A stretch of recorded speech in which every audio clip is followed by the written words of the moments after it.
राधे राधे जुहार जय मामाणी के आज हमर चिंगरी के टिके देखो ई हैंड रु से हैंड के ट्रांसफर होउची आगो तो टिंकल धरतिला एबे काम बापा धरिछन और अम्मा आज इटा दाल दलबार ने लागी जाइची इटा अम्मा पहला मुसरी दाल दलुथिला तापरे कांदुल दाल दलला ई दुईटा दाल जाकी माय फेवरेट प्राय तो हमें दुकान रो दाल व्यवहार नहीं करू निजे अम्मा दली करी दाल बनासी और सेटा के हमें रांधसु आउ सब बेले टिके मते कांदुल दाल और मुसरी दाल करी खूब भल हम स्कूल तो छुट्टी होइचे तो इमानकर कथा मते खूब मने पडुथिला आजी और आम घरे बनिथिला तरकारी संगे पूरी और चा भी अम्मा ता पूरी आउ तरकारी के मु गुड जगह ने एटा काढी नेनी मोर छुआ मानकर संगे आजी खाइमी बोली करी एकला खाइबार अपेक्षा मते इमानकर संगे मिसबाई खाइबा के खूब भल लागे ट्यूशन छुआ मने तो आधा आसी थिले ने और सान सान चिंगरी मने आसु थिले और ई मने आनी दिथिले मोर गाजी आजी लाल कलर रो गोलाप फूल जेंटा किथिला खूब सुंदर आउ से गोलाप फूल पेई मु तो पूरा खुश हे गने मुडे फूल लगाबा के खूब भल लागसी मोर चिंगरी मने एटा फूल के लगे दोछन मोर मुडे और मुडे लगे सारला परे देखा जाउथिला एंता देखुन जे केंता लागुथिला ई गोलाप फूलटा कमेंट करी करी कहबे तारपरे हमें यार काय करतु बरसी पड़नु सब लोग हमें पूरी तरकारी ऊपरे और सब के कर देनु खाइकरी पूरा ई सांसान चिंगरी मने जेते देखा जाउछन एते सरल और निरीह नै गोटे आइटम बम है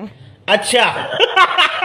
सब लोग हमें खाइबार ने व्यस्त थिला बेले सेते बोल हमर गणेश महाप्रभु आइसन कांत्रिका जी बोले ई बाबूटी के पछे आइसन तो से दिन पछे आइले भी तार भाग थिसी बो मुई ताके भी खुए देसी तार सरला परे ई मने सब जासन पड़भर का जी आर हम ढुसु के देखो केंता करी ने सुई थिसी और अम्मा और सरधा वाली करी देखु थिसन वीडियो यदि भल लागला बोले लाइक शेयर कमेंट फॉलो कर देबे मोर YouTube चैनल के सब्सक्राइब कर देबे देखाय में नेक्स्ट वीडियो रे जय जगन्नाथ।